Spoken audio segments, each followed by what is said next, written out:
안녕하세요. 박정호입니다. 오늘부터 저랑 15강의 동안 주요 시사경제에 대해서 살펴볼 예정입니다. 이 시사경제라는 것은 다양한 데 활용도가 있을 겁니다. 굳이 어떤 특정 시험을 공부하느냐 이걸 떠나서요. 우리가 어떻게 보면 비즈니스 현장이 지금 어떠한 흐름으로 전개되고 있는지를 이해하는 데도 주요할 것이고, 아마 좀 더 직접적으로는 예를 들어서 구직자분들에게는 면접이나 자소서나 이런 데서 여러 가지 대비용으로도 적합하실 것이고요. 그 다음에 실물 경제의 흐름을 이해하고자 하는 직장인분들, 이런 분들에게는 당연히 더욱더 큰 도움이 되실 겁니다. 그 밖에 테셋이라든가 아니면 관련한 어떤 취업에서의 필기시험에서 시사 상식 부분에서도 적지 않은 대비가 되겠죠. 자, 그렇다면 이렇게 많은 유의미한 의미가 있고 어떤 실용성이 높은 시사 경제, 시사 상식, 자, 이것들을 그럼 어떻게 하면 효과적이고 효율적으로 학습하느냐? 아마 많은 분들이 나는 상식이 부족해 라는 생각 때문에요, 어떻게 보면 시중 서점에 가서 상식 관련해서 나온 여러 가지 터미널러지가 나와 있는, 용어가 나와 있는 상식 사전이나 경제 사전 이런 것들을 사서 아마 처음부터 끝까지 읽어보신 분들이 적지 않을 거라 이렇게 생각이 됩니다. 저도 아마 어렸을 때 대학교 졸업할 즈음에 언론사라든가 그 밖에 대기업 입사 시험이라든가 아니면 공기업 입사 시험들, 이런 것들을 준비할 때 상식들이 많이 나온다더라 라는 것을 선배들로부터 들어서 아마 3학년 겨울방학쯤인가요? 그렇게 해서 4학년 올라가기 전에 이제 상식책을 한번 쭉 본 적이 있습니다. 그래서 결국 그렇게 큰 도움을 못 받았습니다. 그런데요, 제가 이제 좀 세월이 지나서 이제 직장 생활을 하고 사회 생활을 좀 하다 보니까 어떻게 보면 실물 경제의 흐름, 이런 것들을 익히고 그 속에 있는 시사 경제를 공부하는 가장 유의미한 방법은 바로 이 경제 용어라든가 이 경제 개념들이 결코 따로 분절적이거나 흩어져 있는 것이 아니라는 사실을 알게 됐습니다.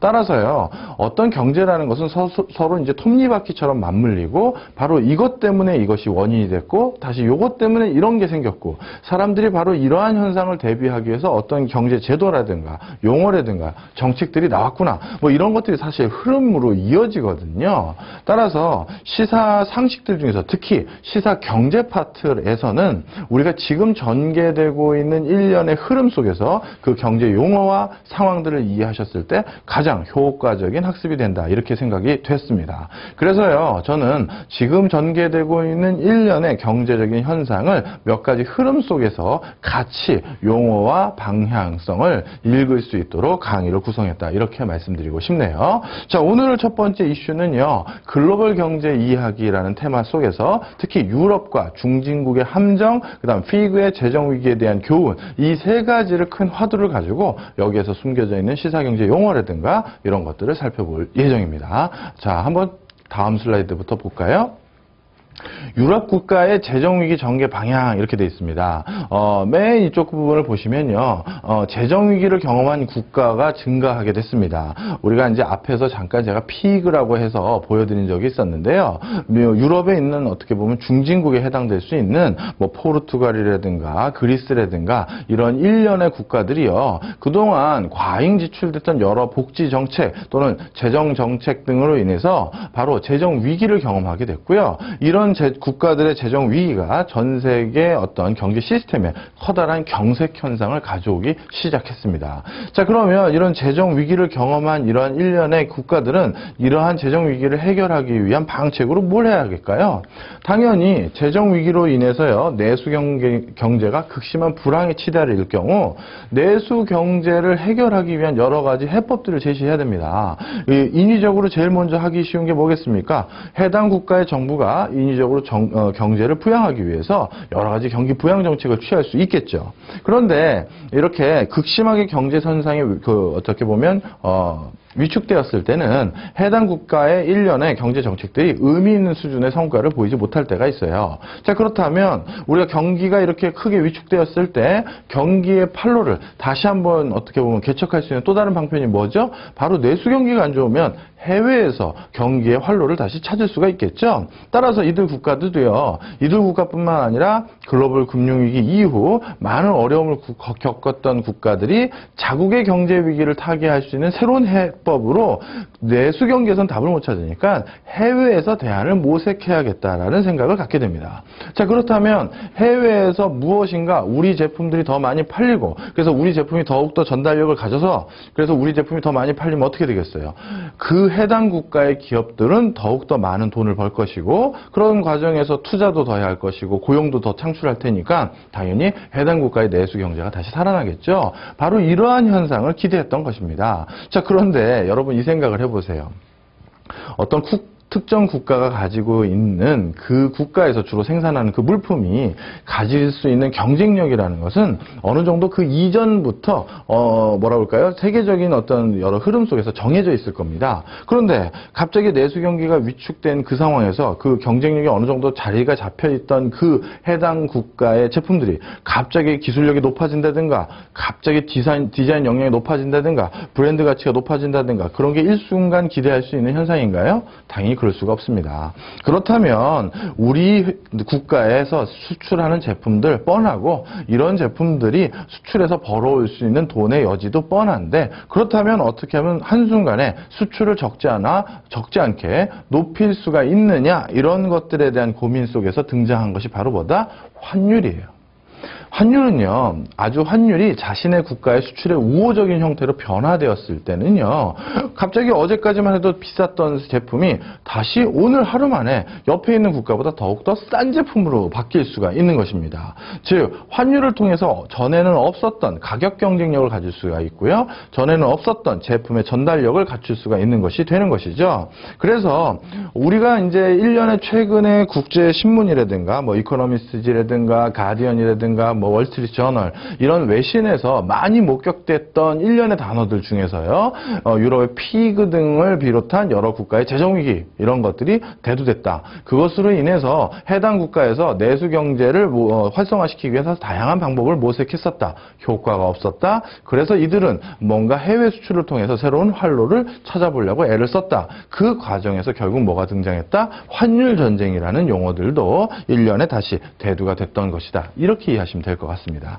자, 그럼 이런 흐름 속에서요, 요거와 관련된 시사경제 용어들은 어떠한 것들이 있는지 살펴보도록 하겠습니다. 먼저 재정절벽이라는 용어가 하나 나오죠. 이 재정절벽이라는 용어는 어떤 용어냐면요, 재정 기반이 허약한 피그, 여기서 돼지들이라고 제가 표현했는데요. 이건 제 개인 사견이 아닙니다. 시사 용어나 외국의 여러 유수한 매체들이 지금 위기를 겪고 있는 그 밑에 네 나라 써드렸죠. 포르투갈, 이탈리아, 그리스, 스페인 이 네 나라들을 빗대어서 약간 이들의 처지를 한심하다는 듯이 어떻게 보면 약간 풍자적으로 그린 겁니다. 그래서 이 피그들이라고 불리는데요. 바로 이 포르투갈, 이탈리아, 그리스, 스페인들이 갑자기 왜 이렇게 재정 상황이 안 좋아졌느냐? 이거는 갑자기 일어난 것은 아닙니다. 그동안 이들 남유럽 국가들은요, 서로 퍼주기식 복지로 심각한 재정 위기를 경험하게 됩니다.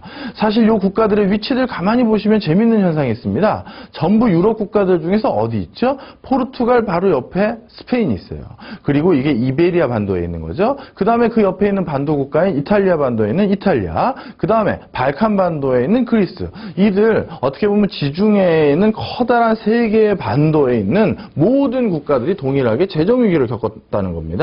요건 또 재밌는 이슈들이 있습니다. 뭐냐면요, 우리가 사실 어떤 재정 정책을 어떻게 펼 것이냐, 복지 정책을 어떻게 펼 것이냐는 누가 정하죠? 해당 국가의 정치가들이 정합니다.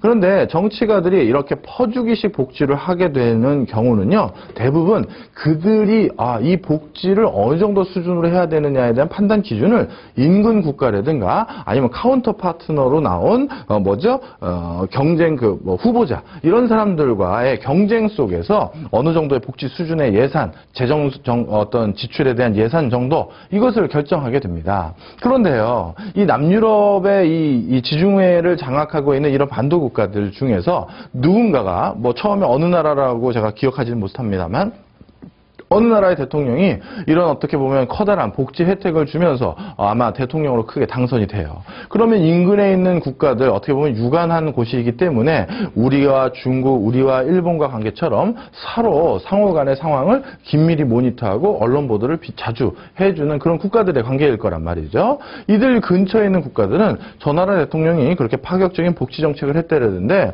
우리는 뭐 해줄 건데 이러한 뭐라 할까요?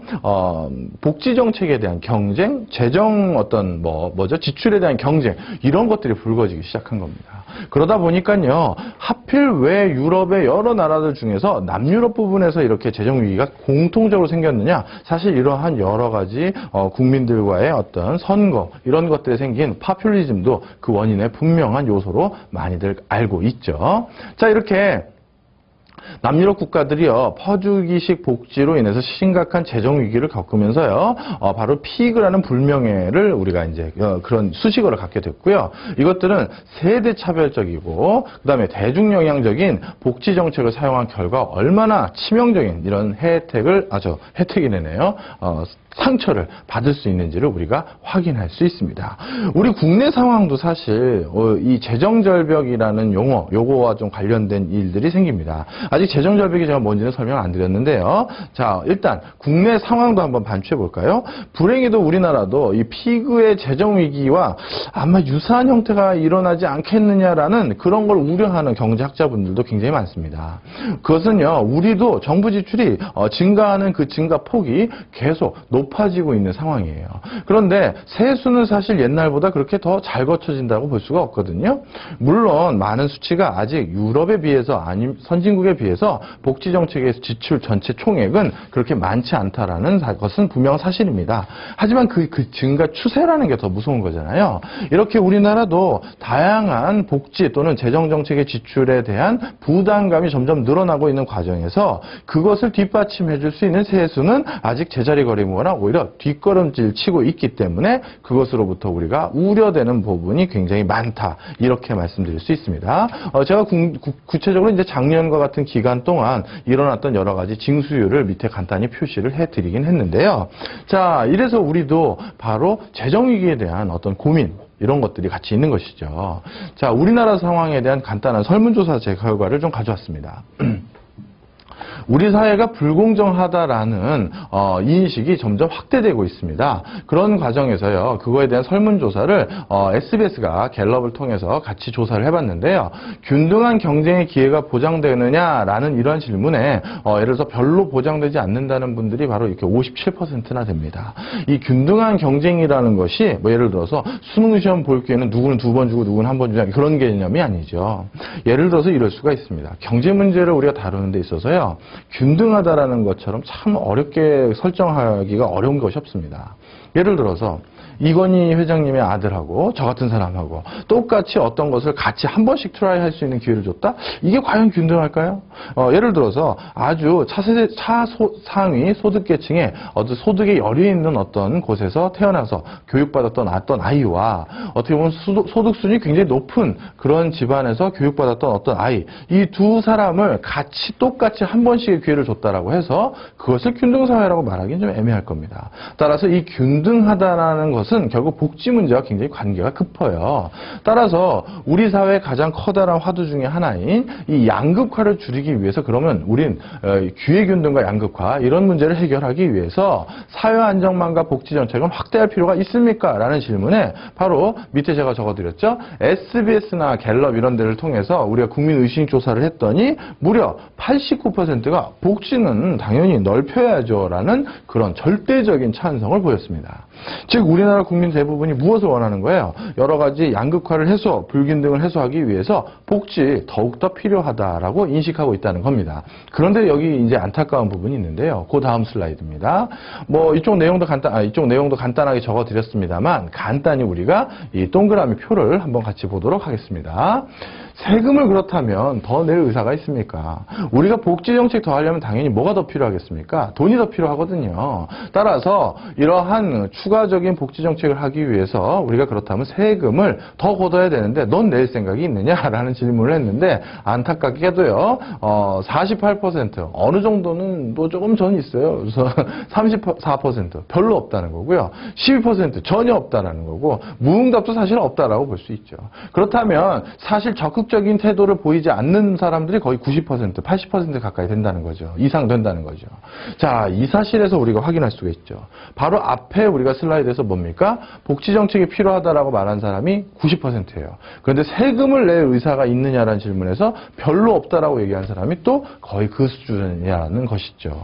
그렇다면 85% 이상, 89% 이상이 복지가 확대되길 원하지만 51%만 세금을 더 낸다. 그렇다면 우리나라도 이런 추세로 되면 당연히 뭐가 될까요? 복지는 자꾸 늘려줄 수밖에 없는데 왜? 유권자에게 표를 더 얻기 위해서요. 당연히 이렇게 복지하겠습니다. 저는 또 이번에 뭐 반값 등록금 하겠습니다. 또는 뭐 무상 급식, 뭐 무상 뭐 버스, 뭐 온갖 것들을 대해서 복지를 확대하겠다고 요청을 할 거예요. 그리고 주장을 할 것이고. 하지만 국민들 누구나 세금을 더 낼 의사가 없기 때문에 세금을 더 주십시오. 세금을 더 내셔야 이걸 복지를 하겠습니다. 그런 소리를 했다가 분명 낙선되겠죠. 따라서 아까 남유럽의 재정 위기를 겪었던 그 피그 국가들의 상황이 우리에게도 똑같이 일어날 수 있지 않을까라는 그런 우려, 이런 것들을